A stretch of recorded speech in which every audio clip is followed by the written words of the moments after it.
नमस्कार। स्वागत है आपका mega star arts class Chandmari Motihari में।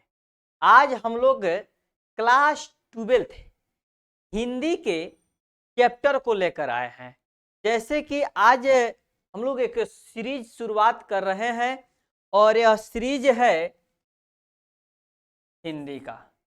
यह सीरीज किस चीज का होगा? यह सीरीज होगा हिंदी का। तो हिंदी को जैसे दो भागों में आपको बांटा गया है, तो एक है गद्य खंड और दूसरा है काव्य खंड।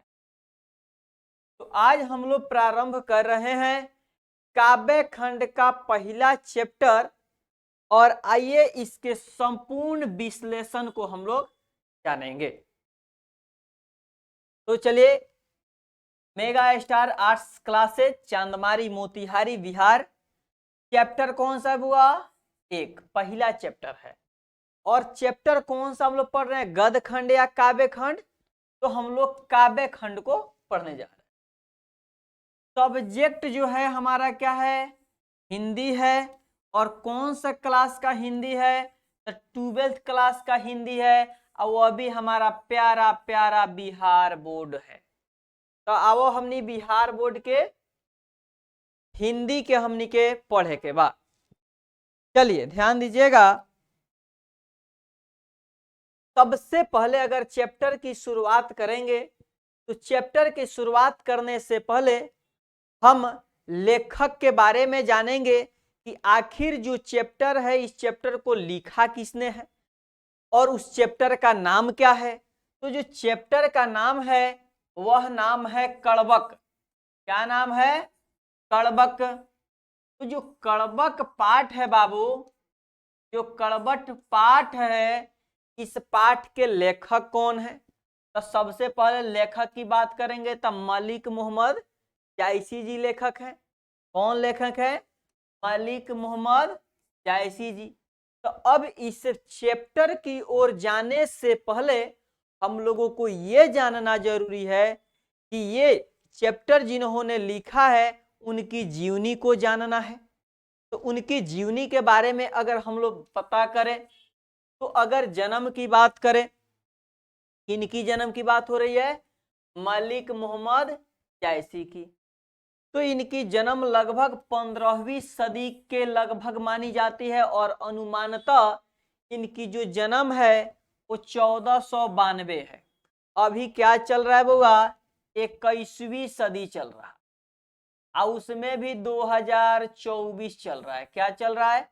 21वीं सदी में 2024 चल रहा है और ये बात हो रही है 15वीं सदी की, यानी 1492 की, यानी लगभग आज से जोड़ लीजिए तो 500 साल पहले की बात कर रहे हैं।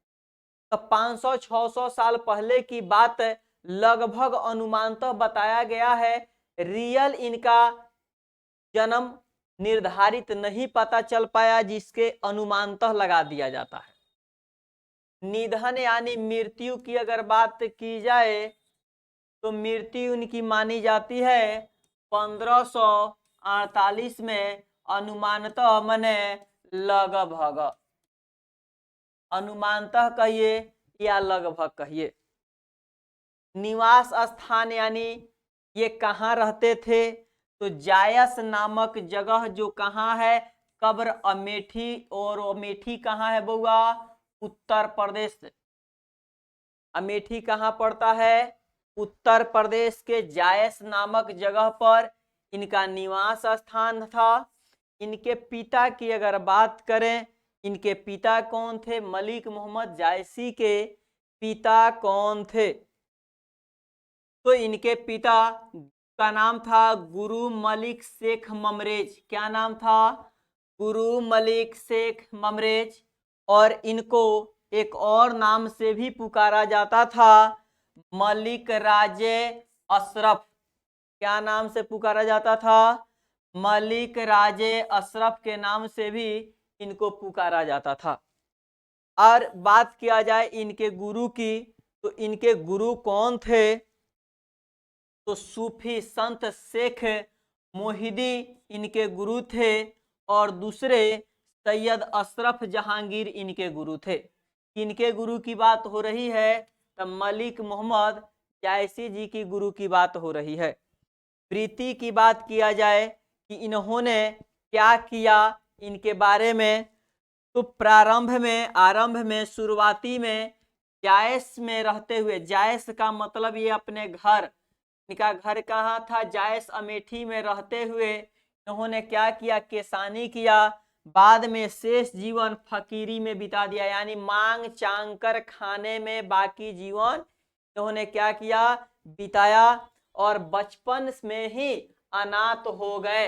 अनाथ का मतलब होता है जिसका पिता मर गया हो, वह क्या होता है? अनाथ होता है। साधुओं फकीरों के साथ भटकते भटकते इनका क्या बीत जाता है? बचपन बीत जाता है। किनकी जीवनी की कहानी थी बुआ? मलिक मोहम्मद जायसी जी की। अब इनका व्यक्तित्व कैसा था, यह कैसे थे, इनके बारे में चर्चा करनी है। तो चेचक के कारण, चेचक क्या होता है? गांव देहात में सुने होइएगा, लोग कहता है माई निकलल बाड़ी, माई के आसन आइल बा, ओकरे के चेचक कहल जाता है ना। तो चेचक निकलने के कारण ये रूपहीन हो गए थे। रूपहीन का मतलब इनका चेहरा नीमन दिखाई न देता था, ये कुरूप दिखाई देते थे, अच्छा दिखाई नहीं देते थे। साथ ही बाई आंख और कान से वह क्या थे? वंचित थे। और मृदभाषी, मनस्वी और स्वभावतः यह संत थे। यह माने मुख्य रूप से अगर स्वभावतः इनको देखा जाए, यह कौन सी भाषा बोलते थे? मीठी भाषा बोलते थे। मनस्वी थे यानी तेज थे, होशियार थे, बुद्धिमान थे। और संभवतः यह एक संत थे। अब इनकी कृतियां की बात की जाए, इन्होंने अपने जीवन में कौन सी कृतियां की हैं, क्या किया है, जिसके कारण आज हम लोग इनको याद कर रहे हैं। तो इनके बारे में अगर जाननी है तो देखिए, इन्होंने एक किताब लिखा, एक ग्रंथ लिखा है बहुत बड़ा, पद्मावत। और पद्मावत का ही एक छोटा सा टुकड़ा है या कह सकते हैं अंश है जिसका नाम है कड़बक। कड़बक किसका अंश है बुआ? तो पद्मावत का अंश है। पद्मावत बहुत बड़ा है और इसका छोटा सा अंश है कड़बक। और इसी कड़बक को हमको इस चैप्टर में पढ़ाई करनी है। अब दूसरा है अखरावट, आखिरी कलाम, चित्ररेखा, कहरनामा, है ना। ये सारी महरी मार्ची, महरी बाईसी, मसला या मसलनामा, ये सब इनके ही अतिरिक्त, जैसे चंपावत, होलीनामा, चित्रावत, आखिरी कृतियां भी उल्लेख में आती हैं। अब ये रहा इनके कृति के बारे में हम लोग जाने, उसके बाद व्यक्तित्व के बारे में जाने। अब आगे चलते हैं तो थोड़ा सा कड़बक जी के बारे में थोड़ा सा और इनको सारांश के रूप में हम लोग जानने का काम करेंगे। ये जितना चीज हम लोग अभी पढ़े हैं तो आप पॉइंट बाय पॉइंट करके उसको एक सारांश में लेकर अभी हम लोग थोड़ा सा पढ़ेंगे और चर्चा करेंगे। तो कड़बक जो पाठ है, तो कड़बक पाठ के लेखक कौन है? तब मलिक मोहम्मद जायसी जी हैं। कौन है बाबू? मलिक मोहम्मद जायसी जी हैं। मलिक मोहम्मद जायसी जी क्या हैं? तो कड़बक पाठ के लेखक हैं। तो जायसी जी के बारे में कह रहा है कि जायसी निर्गुण भक्ति धारा के प्रेम मार्गी सखा के यह क्या है? कवि हैं। आपसे पूछा जाएगा कि जायसी यानी मलिक मोहम्मद जायसी जी कैसे कवि थे? तो प्रेम मार्गी सखा के कवि थे। जायसी जी का जन्म कब हुआ था? 1492 ईस्वी के आसपास हुआ था। वे उत्तर प्रदेश के जायस नामक स्थान पर रहने वाले थे। अभी इन सबको पॉइंट में हम लोग पढ़े थे, अब इसको हम लोग वन लाइनर बना के पढ़ रहे हैं ताकि डबल पढ़ेंगे, ताकि जल्द से जल्द हमको ये बातें सभी याद हो जाए। उनके पिता का नाम मलिक शेख ममरे था। मलिक राजे अफसर भी इनको लोग कहता था, बताया जाता है। इनके पिता के दो तरह से लोग पुकारते थे, जायसी कुरूप और काने थे। माने यह क्या थे, सुंदर नहीं दिखते थे, उन्हें बाएं कान से भी उन्हें कम सुनाई पड़ता था। ये सारी जो बातें हैं, जो जीवनी है, जो कृतियां हैं, जो पंक्तियां हैं, जो व्यक्तिगत हैं, ये सारा चीज हम लोग किनके बारे में जाने हैं, तो मलिक मोहम्मद जायसी जी के बारे में जाने हैं, जिन्होंने कड़बक पाठ को लिखा है, जिनका जन्म जायस नामक स्थान पर हुआ था, उनके बारे में हम लोग चर्चा कर रहे हैं। अब सबसे इंपॉर्टेंट उनकी 21 रचनाओं में उल्लेख मिलते हैं, जिसमें सबसे फेमस होता है पद्मावत, अखरावट, आखिरी कलाम, कहरनामा, चित्ररेखा, कन्हावत आदि इनकी प्रमुख रचनाएं हैं। जायसी की मृत्यु 1548 के करीब मानी जाती है। ऐसे तो अगर इनकी रचनाओं की बात करें तो रचनाएं बहुत हैं, लेकिन कुछ प्रसिद्ध रचनाओं में ये सारे हैं। तो आपसे पूछ देगा एग्जाम में कि निम्नलिखित में से जायसी द्वारा लिखित पाठ कौन सा है, और एक इसमें से ऑप्शन दे देगा और आपको आंसर टिक लगाना होगा। तो इसलिए आप इन सभी को याद कर लेंगे। अब मेन बात जो है, जो इन्होंने लिखा है और जिसके लिए इनको जाना जाता है, अब हम लोग उस पाठ की बात करेंगे, उनके द्वारा लिखे गए पंक्ति की बात करेंगे। आप भी अगर इस पंक्ति को सुनेंगे तो विमोहित हो जाएंगे इनके पंक्तियों को सुनकर, इनके पंक्तियों को जानकर। तो चलिए हम इनके द्वारा लिखे गए पंक्तियों की ओर चलते हैं। कहते हैं मलिक मोहम्मद जायसी जी, बुआ मलिक मोहम्मद जायसी जी कहते हैं कि एक नैन कवि मोहम्मद गुनी, कहते हैं कि एक नैन यानी एक आंख कवि मोहम्मद गुनी।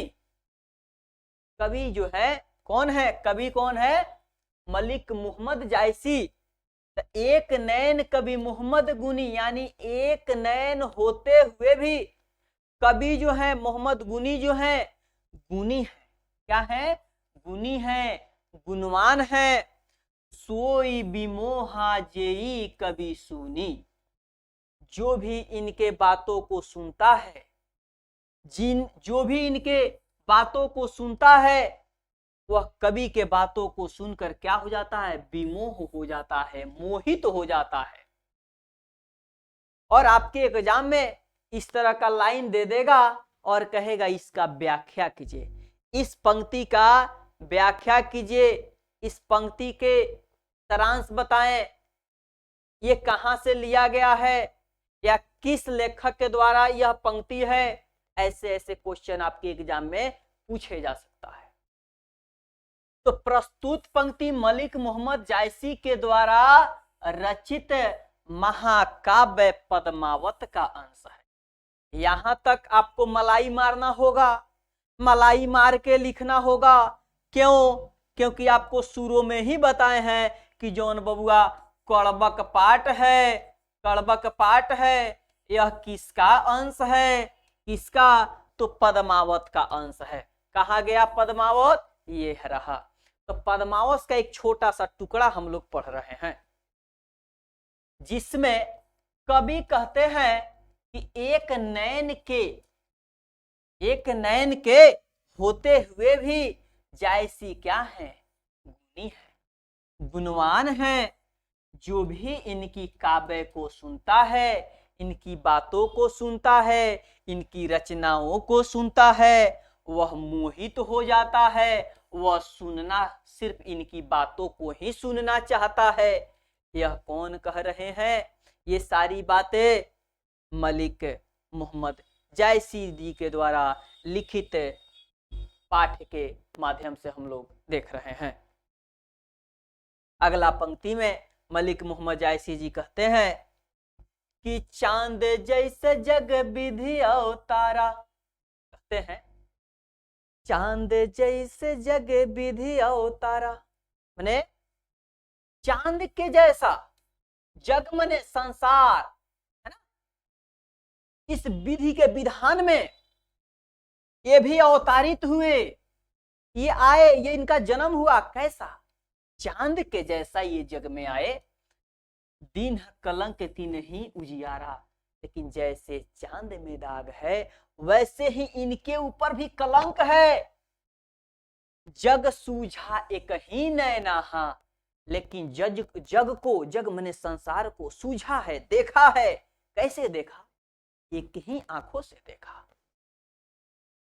उआ सुक अस नख तन महा, जैसे एक शुक्र नक्षत्र होता है और तारों के बीच में उदित होता है, वैसे ही मलिक मोहम्मद जायसी भी इस संसार में अकेला चांद के जैसा उजाला कर रहे हैं, प्रकाशित कर रहे हैं। तो आइए इनके पंक्ति को देखते हैं। कहते हैं कि प्रस्तुत पंक्ति मलिक मोहम्मद जायसी के द्वारा रचित पद्मावत का अंश इमालाई है। अब यहां जिसमें कवि कहते हैं कि, अब कवि यहां से क्या कह रहे हैं? ईश्वर ने उन्हें चंद्रमा की तरह इस धरती पर उतारा करे कि चांद जैसे जग विधि अवतारा। ईश्वर ने उन्हें चंद्रमा की तरह धरती पर उतारा। दिन कलंक की नहीं उजियारा, लेकिन जैसे चंद्रमा में कमी है वैसे ही कवि में भी कमी है। फिर भी कवि चंद्रमा की तरह अपने काव्य की प्रकाश से पूरी दुनिया में फैल रहे हैं। काव्य की प्रकाश को पूरे दुनिया में फैला रहे हैं। ये कौन कह रहे हैं? इस पंक्ति के माध्यम से मलिक मोहम्मद जायसी जी कह रहे हैं। फिर कहते हैं कि सूझा एक ही नैना, जिस तरह अकेला शुक्र नक्षत्रों के बीच उदित होता है, उसी प्रकार कवि ने भी अपनी एक ही आंख से इस दुनिया को भली भांति समझ लिया है। कैसे? वासुक असनक तहमाहा, जैसे शुक्र अकेला नक्षत्रों के बीच उदित हो जाता है, वैसे ही ये अपनी ज्ञान की प्रकाश को फैला रहे हैं और एक आंख से ही इस दुनिया को भली भांति समझ रहे हैं। अगला पंक्ति में कहते हैं जो लही अम्बही डाब न होई, हैं जब लही अम्बही डाब न होई, जो लही अम्बही डाब न होई, अतौलही सुगंध बसाई न कोई। कोई अरे जब तक मुजर में, जब तक आम में मोजर नहीं पड़ता तब तक उसमें सुगंध नहीं आता है ना।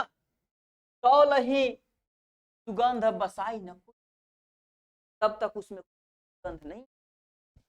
कहते हैं प्रस्तुत पंक्ति मलिक मोहम्मद जायसी द्वारा रचित महाकाव्य पद्मावत का अंश, जिसमें कवि कहते हैं कि जब तक आम में नुकीली डाब नहीं होती तब तक उसमें सुगंध भी नहीं। कब तक? जो लही अम्बही डाब न होई, जब तक आम में नुकीली नहीं आएगी, मुजरी नहीं आएगी, तो लही सुगंध बसाई न कोई, तब तक इसमें सुगंध भी नहीं आता।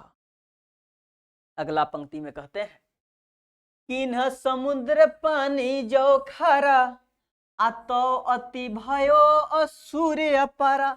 मतलब जब तक किन्ह समुद्र पानी जो खारा, जब तक पानी, समुद्र का पानी खारा नहीं, खारा है, इसीलिए यह क्या है, असुर है, अपार है। यस, असुर है, अपार है। क्या अपार है? समुद्र का। क्यों? क्योंकि इसका पानी खरा है, नमकीन। क्या है जी? नमकीन है। प्रस्तुत पंक्ति मलिक मोहम्मद जायसी द्वारा रचित महाकाव्य पद्मावत का अंश है। इसमें कवि कहते हैं कि समुद्र को पानी खरा है। किन है समुद्र पानी जो खरा? समुद्र का पानी कैसा है? खरा है। खरा मने नमकीन। कैसा है? नमकीन है। इसलिए तो अति भयो असुर अपारा, इसीलिए वह क्या है? असुर है, अजूब है, अपार है। कोई दिक्कत? चलिए अगला पॉइंट देखिए, अगला पंक्ति करें। जो सुमेरु त्रिशूल विनाशा, अभा कंचन गिरी आगे आकाशा। करें, जब तक सुमेरु पर्वत को त्रिशूल से विनाश नहीं किया गया तब तक वो भी सोने का नहीं हुआ। प्रस्तुत पंक्ति मलिक मोहम्मद जायसी द्वारा रचित महाकाव्य पद्मावत का अंश है, जिसमें कवि कहते हैं कि जब तक सुमेरु पर्वत को त्रिशूल से नष्ट नहीं किया गया तब तक वह पर्वत भी सोने का नहीं हुआ। अगले पंक्ति में कहते हैं मलिक मोहम्मद जायसी, चौलही घड़ी कलंक न परा, कांच होई नहीं कंचन करा। कंचन करा। अब कहते हैं कि प्रस्तुत पंक्ति मलिक मोहम्मद जायसी द्वारा रचित पद्मावत का अंश है।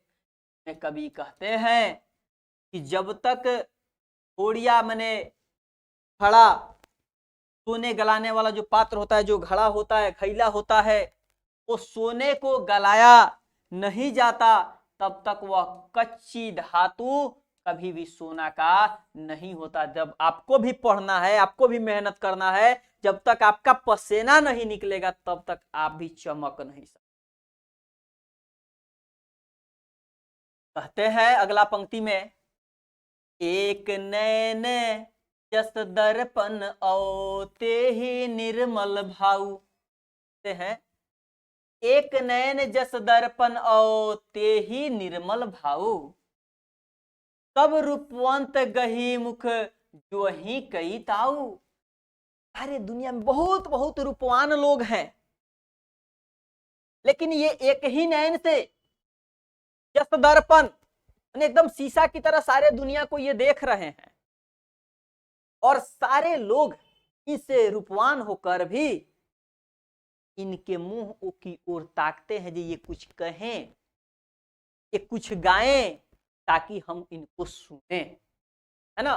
तो इसीलिए कहा जाता है बबुआ रूप के पूजा नहीं होता है, पूजा गुण का होता है। लिपस्टिक पाउडर क्रीम लगाने से आपकी पूजा नहीं, आपकी गुण से पूजा होगी। प्रस्तुत पंक्ति मलिक मोहम्मद जायसी द्वारा रचित महाकाव्य पद्मावत का अंश है, जिसमें कवि कहते हैं कि वे एक नैन के होते हुए भी दर्पण की तरह निर्मल हैं, स्वच्छ भाव वाले हैं, और उनकी इसी गुण के कारण, इसी वजह से बड़े बड़े रूपवान लोग उनके चरण पकड़कर कुछ पाने की लिए इच्छा रखते हैं और उनके मुंह की तरफ ताकते रहते हैं जे काश कुछ मुझे मिल जाए। अगला पंक्ति, मोहम्मद कभी यह जुरी सुनावा हैं कि मोहम्मद कभी यह जोरी सुनावा, तना जो पे में पीर पागावा। जोरी लाई रकत के ले अगाढ़ी प्रीति, नैन नहा जल भेई।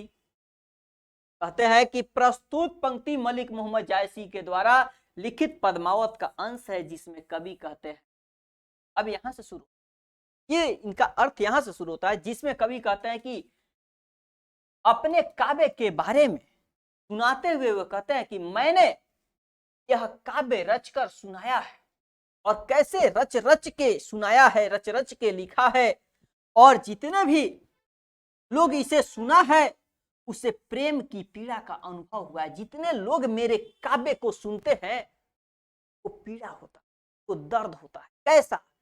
प्रेम वाला। कैसा पीड़ा? प्रेम की पीड़ा का अनुभव होता है। मैंने इस काव्य को रक्त की लेई लगाकर जोड़ा है। कैसे जोड़ा? अब रक्त की लेई का मतलब इतना मेहनत, इतना परिश्रम किए हैं, इस खून का एक एक कतरा इसमें हम लगा कर एक एक कड़ियों को जोड़े हैं, ताकि यह बेहतर से बेहतर हम प्रस्तुत कर सके। इसके लिए इन्होंने कहा कि रक्त की लेई लगाकर इन्होंने क्या किया है? कड़ियों से कड़ियों को जोड़ा है, तथा गाढ़ी प्रीति को आंसुओं के जल से भी भिगोया है ना।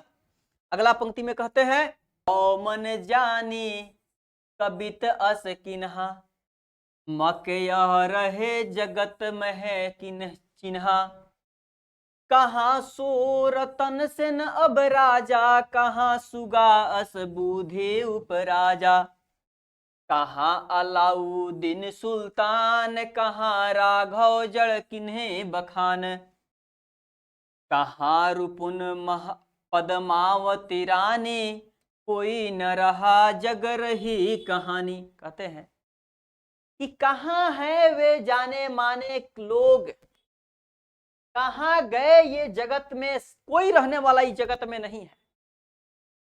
क्योंकि कहाँ गए वो रत्नसेन, कहाँ गया वो बुद्धिमान सुगा, कहाँ गया वो अलाउद्दीन, कहाँ गया वह रूपवंती, कहाँ गई वह रूपवंती पद्मावती, और कहाँ गया सब लोग, चला गया। रहा इस जग में कुछ नहीं, बस रह गई तो उनकी कहानी, इनकी कहानी। रहा कोई नहीं, तो जो आया है उसको जाना है, बस अगर रह जाएगा तो उनकी कहानी। कहते हैं कि प्रस्तुत पंक्ति मलिक मोहम्मद जैसी द्वारा रचित है, जिसमें कवि कहते हैं कि मैंने इसका काव्य की रचना यह जानकर किया कि मेरे न रहने के बाद भी इस संसार में मेरी आखिरी निशानी यही हो। मैं रहूं या ना रहूं, ये निशानी इनका रह जाए। अब न यह रत्नसेन है, न यह रूपवंती पद्मावती, न बुद्धिमान सुगा, न राघव चेतन, न अलाउद्दीन, आज इनमें से कोई नहीं है, लेकिन इनका यश रह गया, इनका नाम रह गया, इनका पहचान रह गया। यश के रूप में इनकी सिर्फ क्या रही है? तो कहानी रह गई है, कोई नहीं रहा। यही कहते हैं, मैं रहूं न रहूं, आने वाली पीढ़ियां मुझे देखेगी, सुनेगी, समझेगी, बस मेरी कहानी रह जाएगी, मैं रहूं या न रहूं। कहानी सोई जस कीर्ति जासु, फूल मरे पै मरे न बासु। कहते हैं सारे धनिक लोगों को क्या रह जाती है? धनी लोगों की सिर्फ रह जाती है कीर्ति, उनका किया गया कार्य रह जाता है। भले ही फूल मर जाए, फूल मुरझा जाए, लेकिन उसमें का सुगंध कभी नहीं मरता।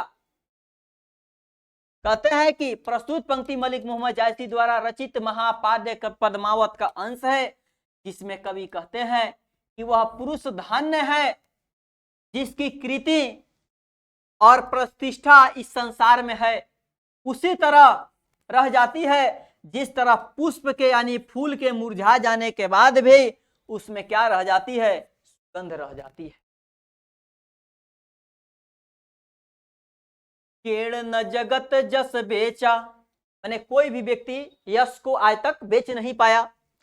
केड़ न किन्ह जस मोल, और कोई इसको खरीद भी नहीं सका। जो यह पढ़े कहानी, हम सौरे दुई बोल। कह रहा है कि जो आज तक किसी की कृति को ना कोई खरीद पाया, ना कोई किसी को कृति को बेच पाया। लेकिन जिस दिन जो लोग यह हमारी कहानी को पढ़ेंगे वह हमें दूगो शब्द, दूगो बात जरूर बोलेंगे। कौन कह रहे हैं? मलिक मोहम्मद जी। प्रस्तुत पंक्ति मलिक मोहम्मद जैसी द्वारा रचित महाकाव्य पद्मावत का अंश है, जिसमें कवि कहते हैं कि इस संसार में यश न तो किसी ने बेचा और न किसी ने खरीदा है। कवि कहते हैं कि मेरे मरने के बाद या कलेजे का खून से रचित यह जो कहानी है, इसको जो पढ़ेगा वो हमें दो शब्द एक दिन जरूर याद करेगा और मेरे बारे में दो शब्द जरूर कहेगा। तो यही थी आज की। और कहते हैं कि मुश्किलों से भाग जाना आसान होता है, हर पहलू जिंदगी का इम्तिहान होता है। डरने वालों को मिलता नहीं कुछ जिंदगी में, बस लड़ने वालों के कदमों में जहान होता है, लड़ने वालों के कदमों में जहान होता है। तो दोस्तों, आप लोगों को यह क्लास, यह वीडियो, यह चैप्टर, यह पढ़ाई कैसा लगा आप कमेंट सेक्शन में जरूर बताएं। बाकी आगे हमारे वीडियो को पाने के लिए आप इस चैनल को लाइक, सब्सक्राइब और शेयर करना न भूलें, क्योंकि हम आपके साथ हैं तो आपको भी मेरे साथ रहना होगा। जय हिंद।